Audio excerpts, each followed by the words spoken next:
समर, ताई आणि भाऊजी कधीची तुझी वाट बघतायत. तुला काही महत्वाचं बोलायचं का त्यांच्याशी? म्हणजे कारखान्याबद्दल आहे का ते? सावकाश सावकाश. हो, फार महत्वाचं आहे का? म्हणजे चल चल. ताई, आला बघ समर. बस लक्ष्मण, गोड साखरेचा गोड चहा घेऊन ये बाबा. गोला आहे मामा साहेब. काय गोड आहे आता? त्या गोला आहे. अरे गोड आहे.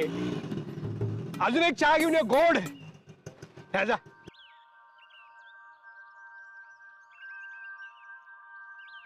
दूध मानीन.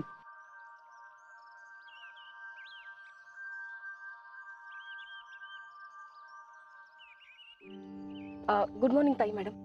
Good morning sir. Good morning sir. Good morning मामा साहेब. Very good morning. ये रागिणी, ये.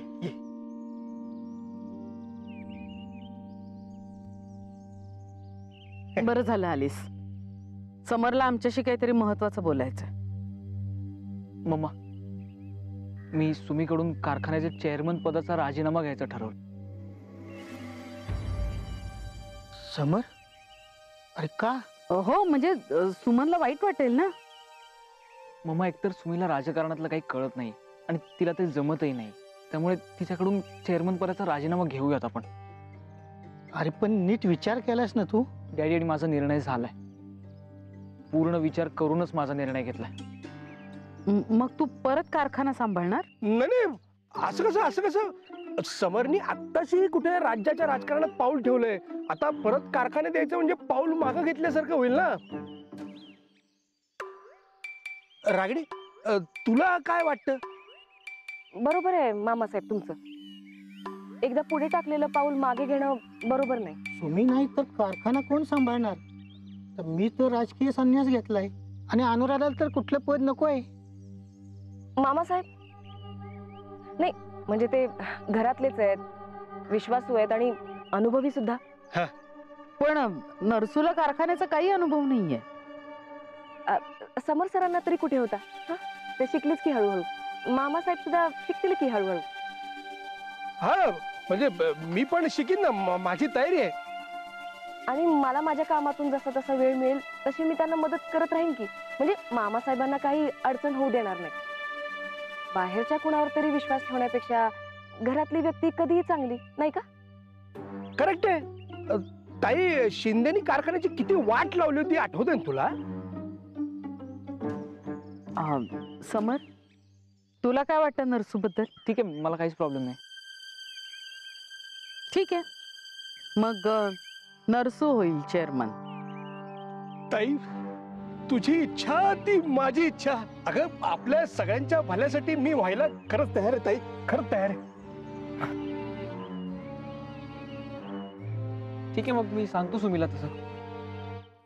समर, म्हणजे यू अलाव मी बोलू का सुमी मॅडमशी? नाही म्हणजे तुम्हाला सांगणं जरा जड जाईल ना. मी नीट समजावून सांगेन सुमी मॅडमला. हो मामा साहेब, रेडी व्हा, आपल्याला कारखान्यावर जायचंय ना. मी पुढे होते. हो, 2 मिनिटात तयार होऊन येतो ताई.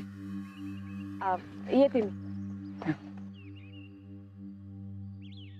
चला बाबा.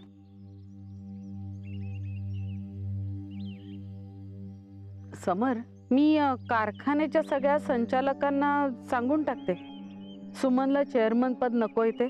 उद्या सगळ्यांना बोलवून घेते कारखान्यावर मीटिंगसाठी.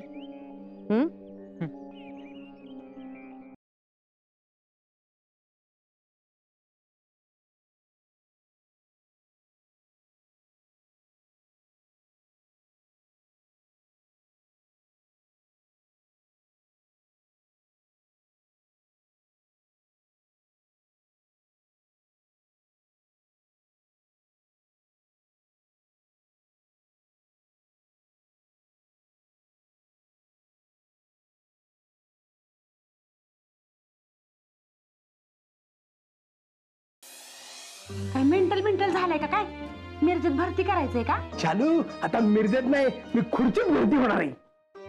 भया, आता ह्यानं येडेपणाचा बी काढा द्यायला लागतोय का काय? अहो, काय झटका बिटका आलाय का काय? चालू, तू ऐकलंस ना तर तुला पण धक्का येईल अशी मोठी खुशखबर आहे. काय काय खुशखबर आहे? शालू, रागिणीने तिचा शब्द पाळलाय. ताईनी माझं चेअरमन पण डिक्लेअर केलंय. हो काय सांगताय काय? हो, आता तुझा नवरा चेअरमन होईल. चाहे कोई मुझे जंगली कहे, कहने कुछ कहता रहे.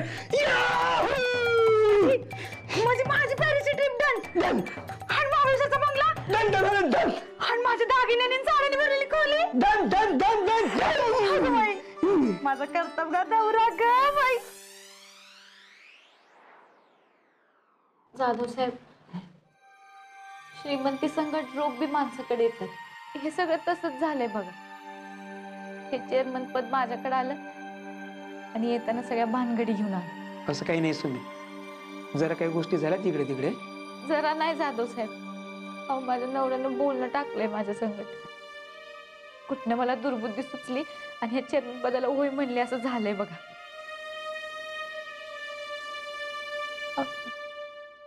रागिनी तू? अगं ते समर सरांकडे काय काम नव्हतं, म्हटलं कारखान्यावर जाऊन यावं. जाधव सर, तुम्हाला कदम बाहेर बोलवताय ना? बबन जा, बोलू आणखत म्हणा. जाधव, अहो तुम्हाला बोलवलंय, जाऊन बघा की काय म्हणतायत.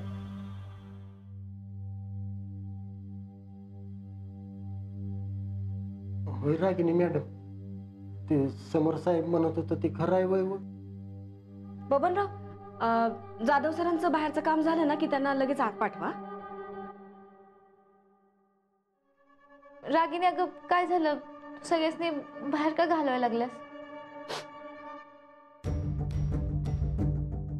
सुमे, अगं बाई रागिनी, अगं काय काय झालं? सुमे, तुला कसं सांगू, कळना झालंय ग.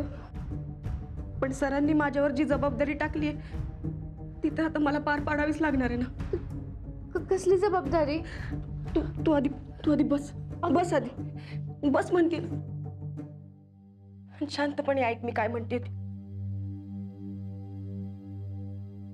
सुमे, ताई मॅडमचा तुझ्यावरचा राग आता खूप टोकाला गेलाय ग. पण सगळ्यात वाईट गोष्ट म्हणजे त्यात आता समर सर पण सामील झालेत ग. काय झालं? समर सरांना तुझ्याकडून राजीनामा हवाय आणि ही गोष्ट सांगायला त्यांनी मला तुझ्याकडे पाठवलं. खरं तर इतकी महत्वाची गोष्ट त्यांनी तुला विश्वासात घेऊन नीट समजावून सांगायला पाहिजे होती. पण त्यांनी मला का पाठवलं तुझ्याकडं?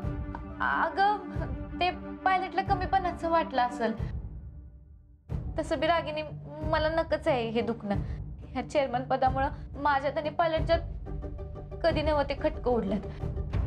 आणि उद्या जाऊन या खुर्चीमुळं आमच्यात कुठलं वैर नको यायला. जाऊ दे, मी आजच्याच राजीनामा देऊन टाकते. तसं बी मला हाव नाही असल्या खुर्चीची. मी जमिनीवर बसणार आहे. मी आता ह्या सेकंदाला सोडते बघ खुर्ची. सुमे थांब अगं. मला काय माहित नाही का तुला या चेअरमन पदाची, या खुर्चीची काय हाव नाही ते. पण सुमे, त्याआधी मी तुला काय सांगते, दाखवते ते एकदा नीट ऐक, नीट बघ, नीट विचार कर आणि मग ठरव काय करायचं ते. म्हणजे सुमे, तुझ्याकडून राजीनामा घेऊन मामासाहेबांना चेअरमन करायचं ठरवलंय. आणि तू खरंच जर ही खुर्ची सोडली, राजीनामा देऊन टाकला ना, तर अगं मामासाहेब चेअरमन होतील. आणि तर मग तुझ्या नवऱ्यानं एवढा कष्टानं वर आणलेला कारखाना, त्याचं काय होईल ते बघायचं का तुला?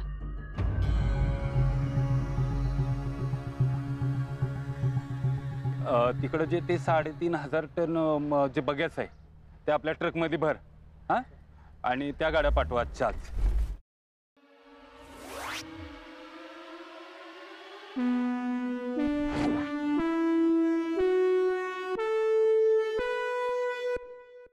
हे कदम, इकडे. हा तुझा जी मामा साहेब. अरे काम करता का झोपा काढता रे? कामच करत होतो की मामासाहेब. अरे काम करता मग मामासाहेब आलेत, कारखान्याचे चेअरमन आलेत आणि तुम्ही दुर्लक्ष करताय चक्क. चेअरमन बघ उद्यापासून मी या कारखान्याचा चेअरमन होणार आहे हा, आणि तुमचं पहिलं काम म्हणजे आलेलं मला कडक सॅल्यूट मारायचा. काय हो हो हो, हो, काय करताय? सॅल्यूट मारायची प्रॅक्टिस करा. मामासाहेब रागिणी अभिनंदन. Thank you thank you. मला ना तुमच्याशी थोडं खाजगी बोलायचंय, म्हणजे तुमची परवानगी असेल तर. अरे आता तू आपली खास माणूस आहेस, तुला कशाला परवानगी लागते मग? इथं नको, जरा बाजूला जाऊन बोलूया का? कशाला? खाजगी आहे ना. खाजगी. चला.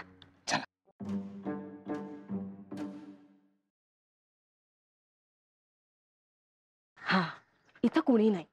काय विचार काय तुझा? मामासाहेब, तुमचा अनुभव बघता या कारखान्याचं खरं चेअरमॅन तुम्हीच व्हायला पाहिजेत असं मला आधीपासून वाटायचं.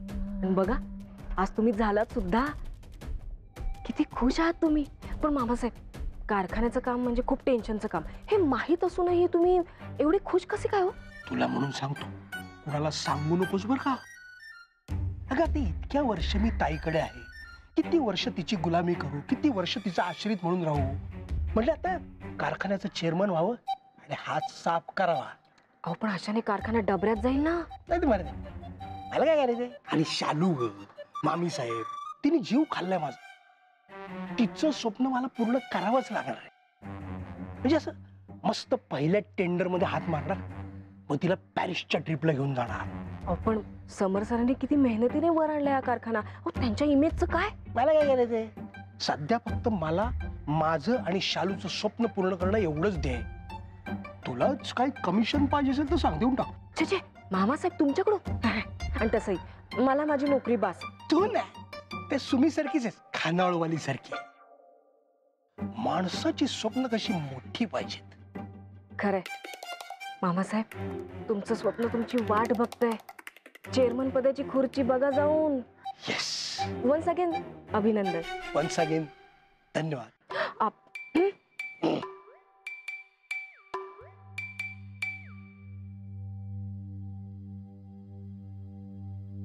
बघितलं सुमी, बघ तुझ्या नवऱ्याने इतक्या मेहनतीने वर आणलेला हा कारखाना, नावारूपाला आणलेला कारखाना कसा डबऱ्यात घालतोय हा माणूस.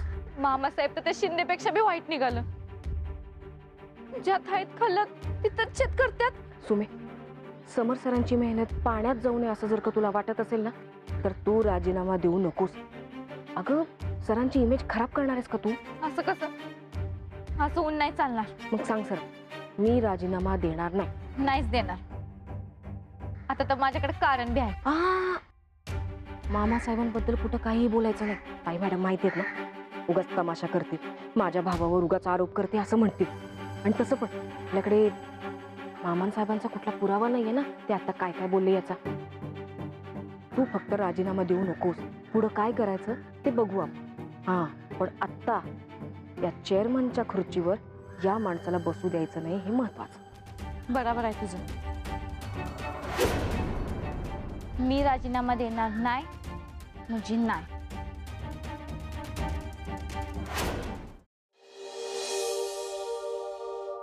सुमे, मला वाटतं तू राजीनामा द्यायला पाहिजे. उगाच गैरसमज नकोत. आपण आधी किती मस्त होतो का. मज्जाच मज्जा होती. पण आता या राजकारणामुळे आपल्यात वाद होतात. पायलट, मी नाहीच म्हणत होते चेअरमन बनायला. तूच मला बळजबरी केलीस. मी तुझ्यासाठी चेअरमन झाले. नाहीतर मला माझी खानावळ आणि माझा संसार एवढंच महत्वाचं होतं. पण बायको ना आपल्या नवऱ्याच्या पाठी उभं राहायचं असतंय. त्याच्या सुख दुःखात त्याची साथ द्यायची असते.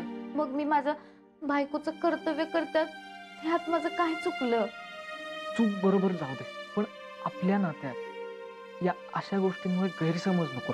सुमे, तू हे कारखान्याचं चेअरमन पद वगैरे सोडून दे ना. तू फक्त घरी राहा. राजकारण मी करेन. मला माझी पूर्वीची सुमी परत पाहिजे. काय खरं काय खोटं हे नाही करायचं आता मला.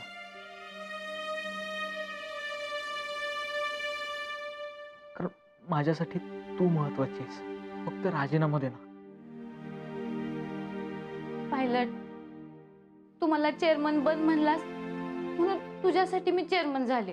तू नको म्हणल्यावर मी तुझ्यासाठीच राजीनामा देणार होते, पण आता नाही देणार. माझ्या नवऱ्याची मेहनत पाण्यात जाणार असेल, त्याची इमेज बिघडणार असेल तर ते मला अजिबात सहन होणार नाही. पायलट, तू मला वरड, माझा राग राग कर, पण तुझ्यासाठी मी राजीनामा देणार नाही म्हणजे नाही.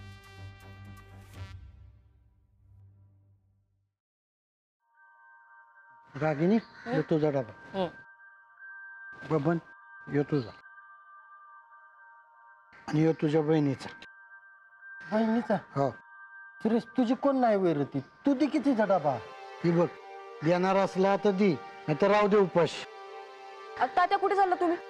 दररोज दुपारचं जेवण आपण एकत्र जेवायचं असं ठरलंय ना. या बघू जेवायला. न मला भूक नाही, तू जेवून घे पोरी. तात्या किती राग धराल तुम्हीवर. हा, माफ करून टाका तिला. चला. अजिबात नाही. जोपर्यंत तिची चूक तिला कळत नाही ना तोपर्यंत नाही. मी जातो, मला बोलवलंय बंगल्यावर.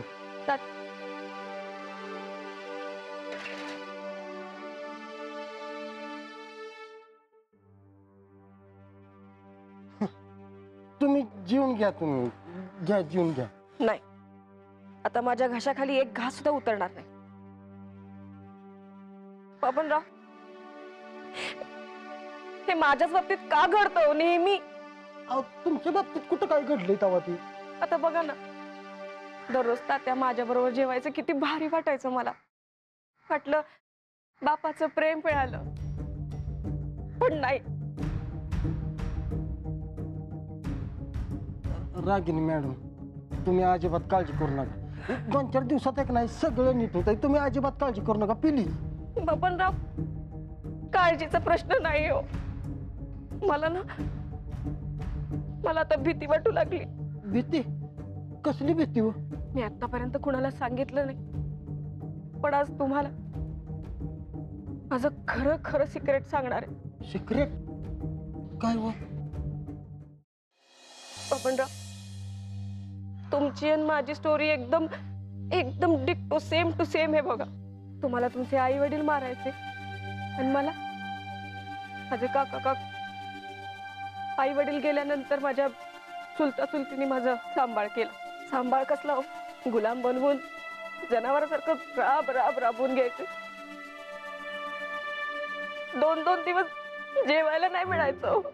भुकेने ना रडून रडून डोळ्यातलं पाणी आटून जायचं. पण कुणी साधं विचारायला सुद्धा यायचं नाही हो. पण त्यात सुद्धा मी जिद्दीने शाळा शिकले, नोकरी मिळवली, पण तरी सुद्धा माझ्या चुलता चुलतीचा त्रास काही कमी नाही झाला. त्यांचा माझ्या पगारावर डोळा होता. अख्खाच्या अख्खा पगार त्यांच्या हातात द्यायचे. आणि कधी 1 रुपया खर्च केला ना स्वतःवर तर कुत्र्यासारखे मारायचे. कुत्र्याचे खूप त्रास दिलाय त्यांनी मला. बबनराव, तुम्ही आई वडिलांचा मार खाल्ल्यानंतर निदान तात्यांकडे तरी जायचे, ते होते तुमच्यासाठी. माझ्यासाठी कुणी नाही हो. एकटी कोपऱ्यात बसून रडत बसायचे. रडून रडून आहे ना अंतरुण ओलं व्हायचं. कधी तर वाटायचं जीव द्यावा. नाही, तुम्ही जीव देऊ नका. नाही, एकदा 2दा प्रयत्न केला पण हिम्मत नाही झाली. माझ्या पैशांसाठी इतकी वर्ष चुलत्या चुलतीने माझं लग्न सुद्धा होऊ नाही दिलं. शेवटी मी ठरवलं आणि या गावात निघून आली. या गावात आल्यानंतर मला तुम्ही सगळे भेटलात. तुम्ही सगळ्यांनी मला कुटुंबातलं एक करून घेतलं आणि मला वाटलं की माझं एक छानसं छोटंसं कुटुंबाचं स्वप्न पूर्ण झालं. पण नाही हो, माझं नशीबच फुटकं. नाही रागिनी मॅडम, तुम्ही असं नका म्हणू. काय म्हणू बबनराव? सुमीने जर माफी नाही ना मागितली मग ताई मॅडम गप्प नाही बसणार. आता समर सर सांगतायत माफी माग, तात्या सांगतायत माफी माग, पण बघा ना सुमी माफी मागतच नाहीये हो. सुमीने जर कधी माफी नाही ना मागितली तर ही घडी विस्कटणार हो. माझ्या कुटुंबाचं स्वप्न विस्कटणार. रागिनी मॅडम, ऐका की, तुम्ही तशी बोललीच नाही तर ती माफी नाही मागणार राव. बरोबर आहे ना बबनराव, पण जर का सुमी असं खरंच म्हणाली असं सगळ्यांना सांगितलं ना, तर कदाचित सुमी माफी मागेल. हे बघा, सगळ्यांना आता तुमच्या हातात आहे बघा बबनराव. आपण रागिनी मॅडम असं खोटं बोलायचं कसं? एवढं करावं लागणार हो बबनराव, खोटं बोलावं लागणार तुम्हाला. आता हा काय योगायोग आहे का तुमची आणि माझी भेट झाली? त्याच्या मागे ना कारण आहे, कारण. आता बघा ना, इतकी मायेची माणसं भेटली, तुमच्या रूपानं मला माझं माणूस भेटलं. मला लग्न करायचंय हो. मला कुटुंब हवंय. मला माझं स्वप्न पूर्ण करायचंय हो बबनराव. सुमीसाठी, तात्यांसाठी, माझ्यासाठी तुम्ही एवढं छोटं खोटं नाही बोलणार ना? बोलाल ना बबनराव? प्लीज